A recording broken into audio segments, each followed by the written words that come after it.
Hello, everybody. Thanks for tuning in once again. And this is Lola.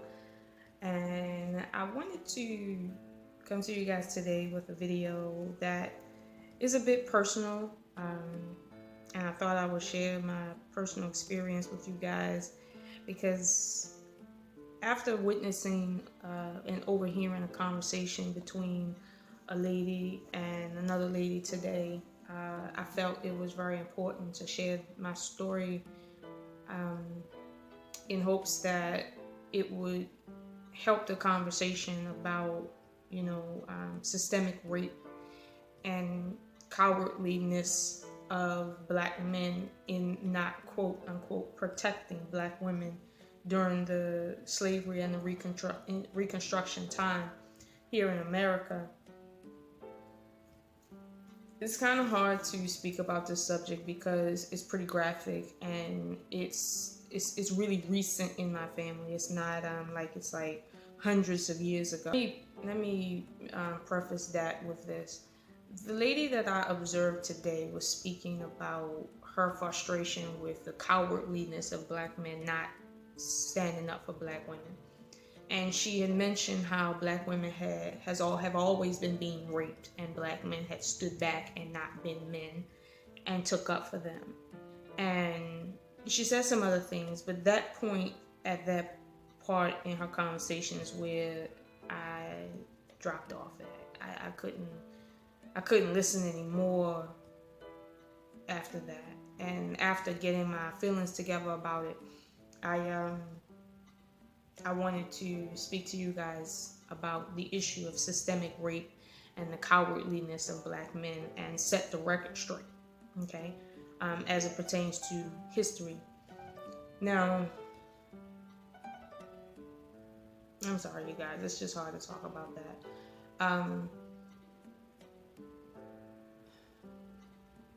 My great grandfather was a slave, and he died in slavery. But his son that he had raised somehow, that wasn't sold off, was born into slavery, and he managed to come out of slavery and keep his family, from what we know, together. 7 children with his wife, and they lived on the plantation that he grew up on working on. And they had a small house on that property. Now, slavery had been over, so there was not an issue of, having sex with your property, things like that. That wasn't the legality anymore. My great grandfather would sleep in a 1-room shack with his wife and his children. And what would happen on a consistent basis is at night, late at night, whether it was snowing outside, hot outside, raining outside, the owner who gave my great grandfather the job of staying on the plantation and working after slavery during the Reconstruction period, he and his son would knock on the door sometimes, other times bust the door when they were drunk, into the house. And they would be looking for my great grandma, but they would come into the shack. Now, keep in mind, it's a 1-room shack. There's several children sleep in that same room, with my great grandfather and my great grandmother. And these men would bust in the door and be looking for my grandmother. From the way the story goes, sometimes my grandmother would be dragged out with them and then raped, and the sound would permeate, the screaming, and the children would be there. My great grandfather would be there with the children. Now, The truth of the matter is, right, it's to swallow his pride and hear what was going on and know what was going on, and he couldn't do nothing about it. And I don't think a lot of women really understand. And she would always come back, and psychologically it was defeating, and it didn't stop at that generation. Now, it's happened on both sides of my family, but I'll get to my mother's side. So my great-great-grandfather would have to swallow his pride and sit there for the sake of the children, because it's not like she could go out there and just get a job on her own. Like, she was just getting raped and nothing was happening. No one cared. She could die at any point in time if she resisted too much. He could die if he remotely said anything.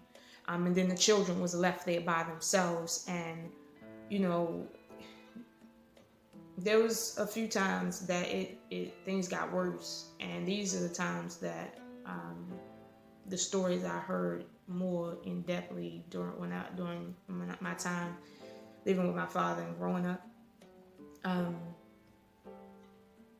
My great-great-grandmother and great-great-grandfather would be asleep in the house with the children, the one Jack. And the children would all be in there, and the former, enslaver would be drunk, and he would kick the door in. And a few times when she refused to go, my great-great-grandfather wasn't trying to tell her to go, but he wasn't trying to force her to stay. Like, it was like, at this point, what do we do? And she didn't go. She wouldn't go. And he raped her right there in the room, in front of him and 7 children. Right there, screaming, hollering, banging her in the face, just everything. And it was hard to hear as a child, and it was hard to process in terms of the history. Like, I never went through it, but it was hard. And this happened several times. And the reason why we know it happened several times is because my great-great-grandfather, some of the children in the room that had to witness this was the biracial children of that man doing the raping. That my, great-great-grandfather had to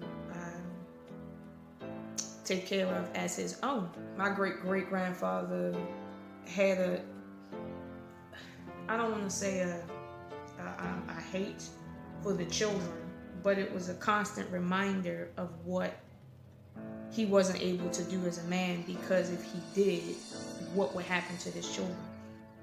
And the idea of taking care of another man's children became a tradition in my family that the men kind of loathed. Now, my father, I guess he went out his way to prove that he was a man, because every woman he ever dealt with, he took care of them and their children. And it's almost like he had something to prove when he took care of another man's child. It was almost like he had to make up for what was done, many generations ago. And I mean, I didn't really connect it growing up. Well, why is it that my father bragged so much about, taking care of his children and other people's children? It was like, it was almost like he had something to prove, but I didn't know who he had to prove it to. There's no audience. So, when my father had this, relayed to me the stories of that happened in my family, since the time of the Reconstruction period, and the end of slavery, it wasn't until I was an adult that I started to put it together. And I realized that, you know, black men have never been cowards. It takes more courage to sit there and do nothing to save more than the woman, to save the children, to save the family. They had to sit there and literally go against their own nature to kill the person in front of them for the sake of those children. And I can only imagine him being, my great-great-grandfather, being in that room, grabbing those children, trying to tell them not to look because the man just wouldn't go outside and do it. And I don't know what conversation he could have had with them to explain. I don't know how he faced them as a man. I come from a lineage of strong men. Sorry, guys. And when I say strong, I don't mean physically strong. I mean, they were physically strong, you know, but they were stronger than anything I could imagine, you know, mentally, psychologically, you know. I don't know. And the fact that suicide wasn't, prevalent, it just tells you the strength of those men. And for women nowadays to come back and say they were cowards, you know, it's like you don't know, you know. You're speaking out of ignorance, and you're speaking as someone who's never had to experience a day in the life of somebody who had to make a hard choice not to attack their attacker. They just don't have a clue. On the other side of my family, on my mother's side, the rape didn't happen so many years back. It happened during, I want to say, the 30s, 1930s. My great-grandmother,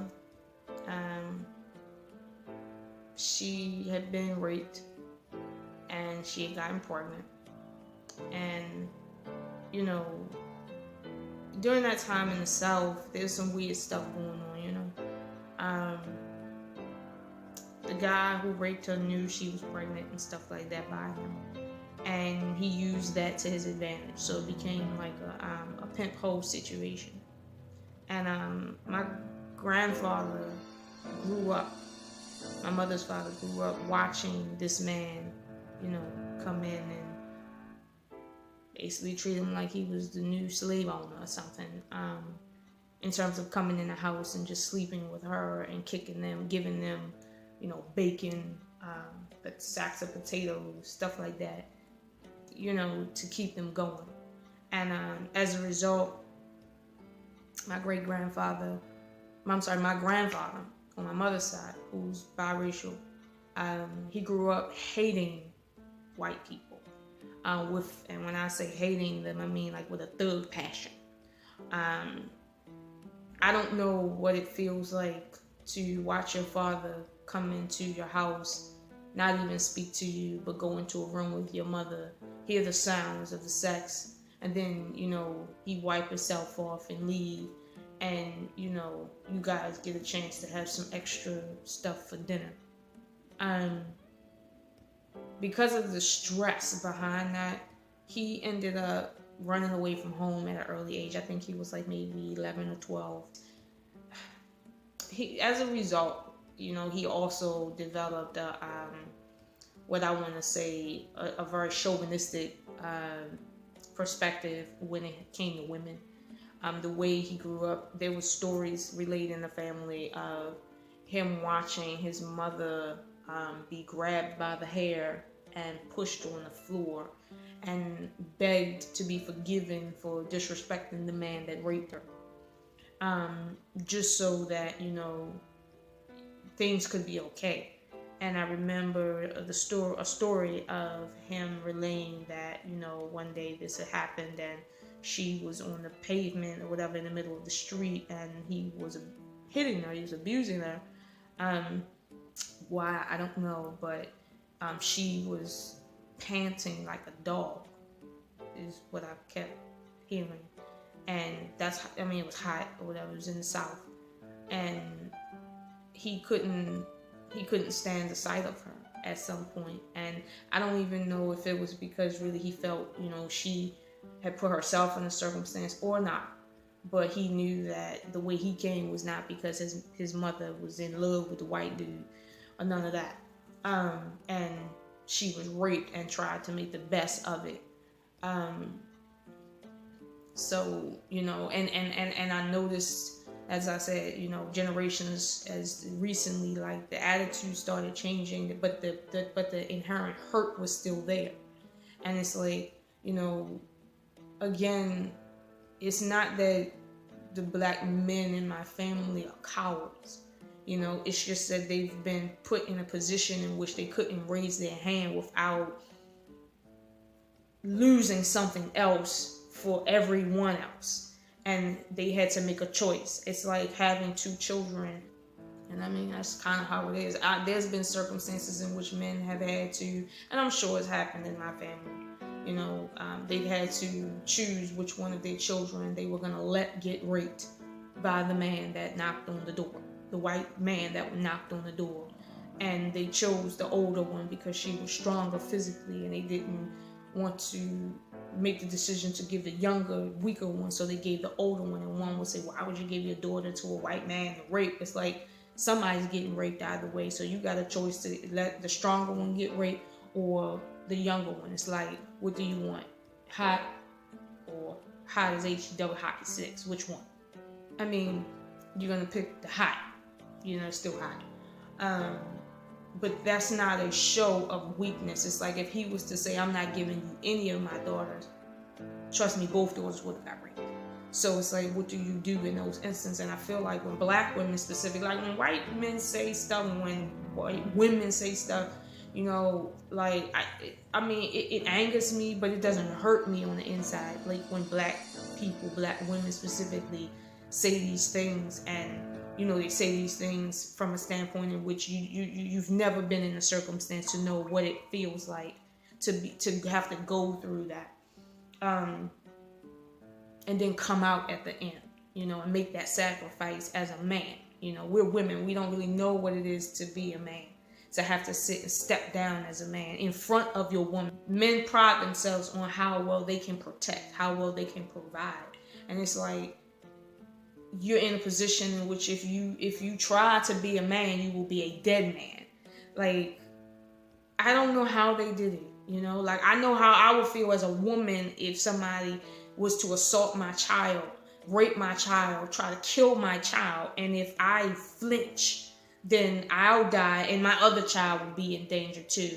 Like, I don't know how we did it, but this is why our history and we are known as resilient people, physically.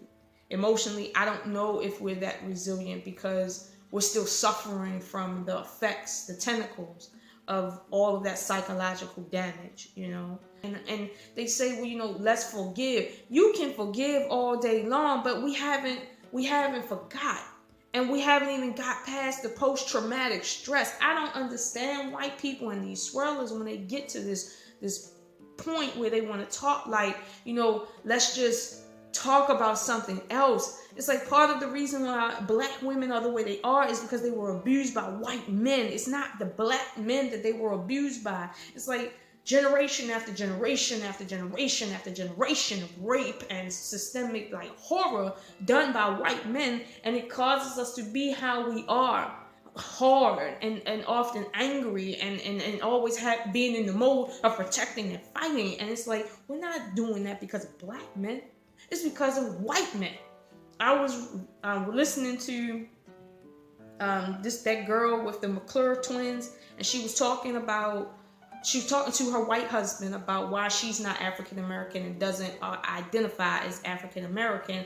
And she said that they don't have their culture, and that she's Nigerian and they have a culture and they have certain traditions and they speak their language and da da da da. And she even got out and demonstrated some of her culture on her husband to say, this is what we do in our culture. This is why I'm not African American. And it hurt me to my heart to see that, because I'm like, first of all, I don't care if you identify as African or African American or what have you. But the fact that you're talking to a white man and he's sitting there looking like he's almost snickering about why African Americans don't have no culture, when the truth of the matter is the reason we don't have any culture is because of people that look like him, that literally strategically stole it from us and made sure we didn't know our culture. Like, it is historically documented how they went about selecting black people, why the black people that spoke the same languages were not allowed to sit and converse with each other, and they kept selling children off no matter how young they were. Like, they didn't allow them to get any information passed down to them in terms of stories. Like, you couldn't practice your indigenous religion, you couldn't speak your indigenous languages, you couldn't do anything that represented anything cultural. And people that looked like him, his father and his grandfather and his great-grandfather, took part in that. And she's sitting there talking to him about why the Africans have culture and African Americans don't, when in reality we're recovering from people like him. I'm sorry, I don't usually like getting like angry and stuff like that on camera, but it is what it is. Like, this is one of those moments in which if I got really angry at the general public, it would be one of these times. So I just want to say to you guys and any of you females out there that feel that black women are the way they are, they're angry, they're going through what they're going through because of black men, that is a lie. And you need to stop telling it. You are not angry because of no black man. You angry because of a white man that told you it was better for you to sit and not have no man at all and let him sit and be your provider and your protector and your dictator now. And now he ain't dictating something that's beneficial to you. You ain't angry over how black men treated black women. They was out there struggling with you. Like, they wasn't getting paid more than you. They just now started being able to, just along with you, get a little bit of relief. And they still in the trenches right now. Like, God. It just really hurt me to my heart today to hear that conversation from that lady.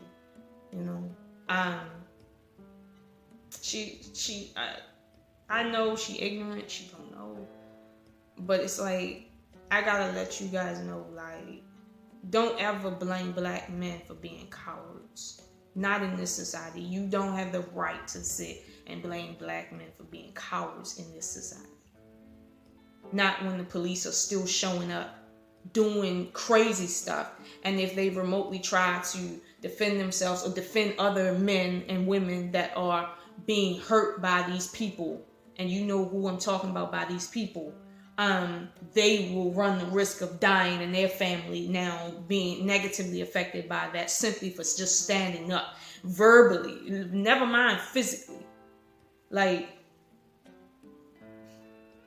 we come from a long history, and people act like they forgot, and it's been like 5 minutes.